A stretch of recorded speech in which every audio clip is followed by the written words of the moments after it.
안녕하세요. 축구 상담소의 쿨브리즈입니다. 이번이 세 번째 영상인데요. 처음 소개 영상에서 말씀드렸다시피 제가 하는 얘기는 주로 축구 선수가 되기 위해 갖춰야 할 마인드나 멘탈에 관한 얘기들이에요. 정말 중요하다고 생각은 하지만 재미없고 지루할 수 있는 얘기들이라 귀에 잘 들어오지 않을 거예요. 그렇다고 한 귀로 듣고 한 귀로 흘린다면 아무런 도움이 되지 않습니다. 하지만 집중해서 듣고 본인의 상황에 적용을 하는 연습을 한다면 축구를 굉장히 쉽고 즐겁게 할 수 있을 거예요. 제가 이런 얘기들을 하는 것은 어렸을 때 아무도 나에게 이런 얘기들을 해주지 않았기 때문입니다. 누군가 나에게 이런 얘기를 해줬으면 얼마나 좋았을까라는 생각에서 시작을 한 것이죠. 내가 어렸을 때 이런 얘기들을 듣고 축구를 했다면 훨씬 잘할 수 있었을 텐데 라는 아쉬움이 남는 그런 중요한 얘기들이에요. 그러니 꼭 집중하고 들어서 본인의 것으로 만들기를 바라겠습니다. 오늘 할 얘기는 한 가지 사고 방식에 대한 것인데요.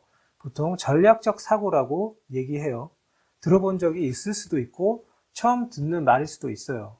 이 전략적 사고의 사전적 의미는 특정한 목적을 달성하는 데 필요한 방법, 기술, 책략 따위에 대한 생각이나 계획이에요. 저는 이 전략적 사고를 최대한 어렸을 때부터 해야 한다고 생각합니다. 말만 들어보면 굉장히 어려울 것 같은데 이 전략적 사고는 아주 어린 초등학생들도 충분히 할 수 있을 만큼 쉬워요. 단지 어떻게 할지 모르기 때문에 안 하는 것 뿐이에요. 저도 어렸을 땐 이 전략적 사고를 하지 않았어요. 그러다가 대학에 가서 처음으로 선배에게 전략적 사고를 하는 법을 배우고 나서 축구가 더 재미있어지고 훈련할 때 집중이 훨씬 잘 됐어요. 그리고 훈련은 이렇게 해야 하는구나 라고 깨달음을 얻었죠. 그때 그 선배는 대표팀에도 갈 만큼 실력이 뛰어났었는데요. 그 선배에게 전략적 사고를 배우고 나서 이 형이 축구를 괜히 잘하는 게 아니구나 라는 생각을 했었어요. 그 선배가 저에게 가르쳐준 전략적 사고란 굉장히 간단했습니다. 무슨 훈련을 하든지 간에 먼저 훈련의 목적을 제대로 이해하고 어떻게 하면 이 훈련을 잘 소화할 수 있을지 생각을 하라는 것이었죠. 무작정 열심히 한다고 해서 실력이 느는 것이 아니라면서요.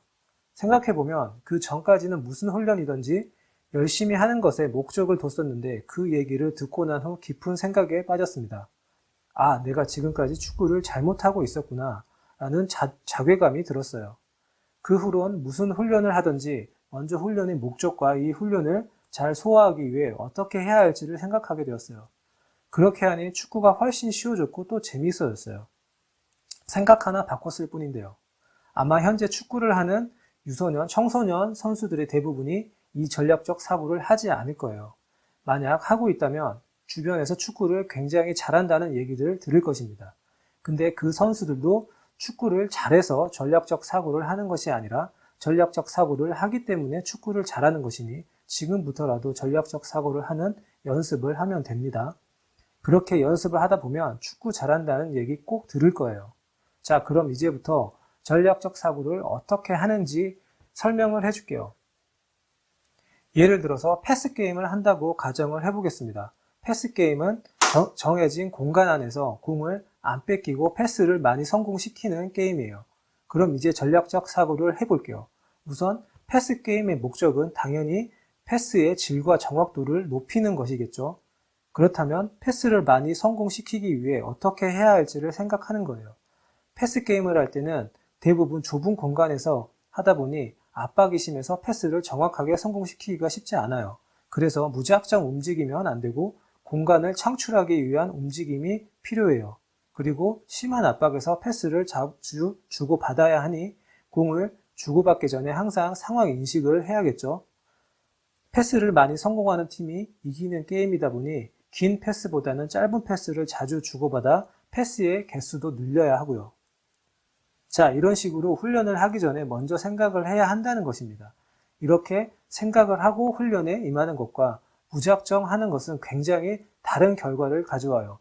비슷한 결과가 나온다고 해도 전략적 사고를 했을 때가 훨씬 적은 에너지를 소비하게 됩니다. 미리 계산이 되어 있다 보니 불필요한 움직임을 하지 않아도 되기 때문이에요. 축구는 뛰는 운동이라 체력적인 부분이 경기 결과를 많이 좌지우지합니다.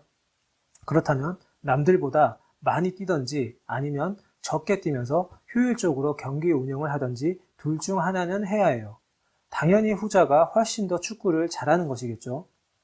이렇게 매번 훈련할 때마다 전략적 사고를 하는 연습을 하면 됩니다. 잘하고 못하고는 상관없어요. 계속 반복하다 보면 잘하게 될 거니까요. 하다못해 리프팅을 할 때도 전략적 사고를 해야 해요. 공을 안 떨어뜨리려면 어떻게 해야 하지? 라고 생각을 해보는 것이죠. 공을 발등에 맞히라는데 어떻게 발등에 맞힐 수 있을지 스스로 고민을 해보는 거예요. 이렇게도 해보고 저렇게도 해보고 말이에요. 그렇게 반복하다 보면 답을 찾을 수가 있어요. 그렇게 의식적인 행동들이 무의식적으로 나올 수 있게 습관으로 자리 잡아야 해요. 축구를 잘하고 싶다면 꼭 그렇게 해야 합니다. 그러지 않으면 아무리 열심히 해도 힘만 들고 결과는 좋지 않을 거예요. 열심히는 하지만 실력이 잘 늘지 않는다고 생각된다면 방법이 잘못됐거나 전략적 사고를 하지 않아서입니다. 다시 한번 얘기하자면 이 전략적 사고는 나이와는 상관없이 누구나 다 할 수 있는 것입니다. 나는 어려서 안 돼, 너무 어려워 라고 생각하지 마세요. 그냥 어떻게 하면 을 떠올리세요. 그것이 전략적 사고의 시작입니다. 네, 오늘은 전략적 사고의 중요성과 전략적 사고를 하는 방법에 대해 알려드렸는데요. 처음에는 잘 되지 않을 거예요. 그렇다고 한두 번 해보고 안 된다고 포기하지 말고 반복적으로 연습을 해보세요. 처음에 안 되는 건 당연한 거예요. 왜? 그동안 그렇게 해오지 않았기 때문이죠. 능력이 부족하거나 머리가 안 좋아서가 아니라는 거예요. 그러니까 스스로 너무 자책하지 말고 꾸준히 연습하다 보면 무조건 됩니다. 저 믿고 한번 해보세요. 오늘은 여기까지 하겠습니다. 감사합니다.